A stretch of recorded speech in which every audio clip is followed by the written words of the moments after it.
Hello, and welcome to eTime with ISL. In this segment, we're going to look at pattern templates. To create a pattern template for your employees, you can simply click on their name, go to the Shift drop-down, and say Add Pattern, or you can right-click on the name, say Add Pattern, Shift or Pay Code. Once you've got this open, the first thing you'll want to notice is that your work start date and your pattern start date must begin within the time frame that you have on deck behind there. If you need to start your pattern at a time other than what you've already got up on your schedule, then you'll need to change your time period. So let's go back in. I'm going to list my work start date, 11-2, and my pattern start date also as 11-2. Please notice that your work start date has nothing to do with the employee's hire date. In this particular case, we're going to build a pattern that's going to go on for forever. And we're going to start with a simple pattern would be one where you have an employee that works the same days every week. Those are our easiest patterns of all. So let's look at, for example, our employee works Monday, Tuesday, Wednesday, Thursday. Maybe they only work 4 days a week. All you need to do is simply click on the first date. You're going to say Insert Shift. A list of descriptions of your templates that you've already got created from within your community will appear. You're going to select the appropriate shift and say OK. You can now say Copy and Paste. And that is a simple pattern template. So if they're working the same days, maybe they work Monday, Tuesday, Wednesday, Thursday, and Saturday, you can also copy here in Saturday. And once you've done that, you just simply need to say OK.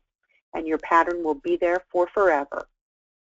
In this case, I'm going to cancel this template because I want to build a 4-on, 2-off pattern. This is one of our most difficult patterns to build, but once it's done, it's easy.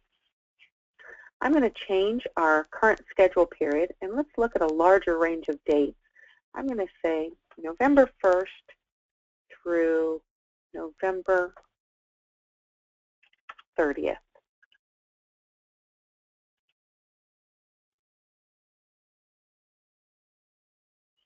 All right, now I've got a wider range in here so I can start my pattern on any date. So I'm going to go to Olivia. I'm going to double click. Oops, sorry. While that pulls that up, let me go this way. Right click, Add Pattern, Shift or Pay Code. I'm going to start my pattern on November 1st. And I'm going to do a 4-on, 2-off. I'm still going to click in the box. I'm going to say Insert Shift, select the appropriate template, say OK. And now I'm going to right-click, say Copy, come here and paste, pull my cursor along, 4-on, 2-off, paste here. What's important to remember on the 4-on, 2-off pattern template is that you have to run a full 6 weeks in order for that 4-on, 2-off to come back around. So I need to make sure that I've got a full 6 weeks out here in my pattern. So I've got 4-on, 2-off, 1, paste. So now I'm continuing to cut and paste. Very simple. We're going to do the entire pattern.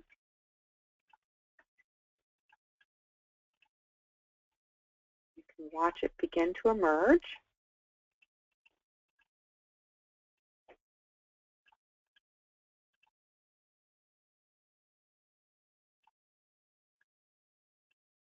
So now the next days off are going to be Friday, Saturday. So the next beginning of the 4-on is going to be a Sunday. If you recall up above, Sunday was the first day we started up here. So this pattern has come full circle, and so it is a complete pattern. I've got it listed in here as forever. If you'd like to put an end date in here, maybe you have an employee that's only going to be working, say, 3 months on this pattern while they cover for somebody else who's maybe out on leave, you can put an end date. Otherwise, you can list it as forever. Once you've got your pattern set up, and you'll notice that there's a nice clean pattern in here when you do these. Simply click OK. And now this employee has the same 4-on, 2-off pattern. You'll notice it runs throughout the entire month of November And if I were to look again in December or January, I would see the same pattern still continuing. Once you've completed that, just simply hit Save.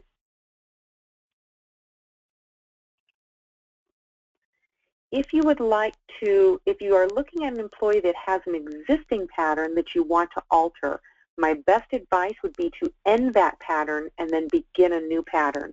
And how you would do that is you can click on the employee's name, right-click, edit pattern, shift or pay code, and the way you're going to edit it is by putting in an end date. My recommendation is the last day of the previous pay period, and then you can create a new pattern for the current pay period going forward. And that is how you end a pattern. With that, hopefully you now understand how to create and end a pattern, and that concludes the session of pattern templates.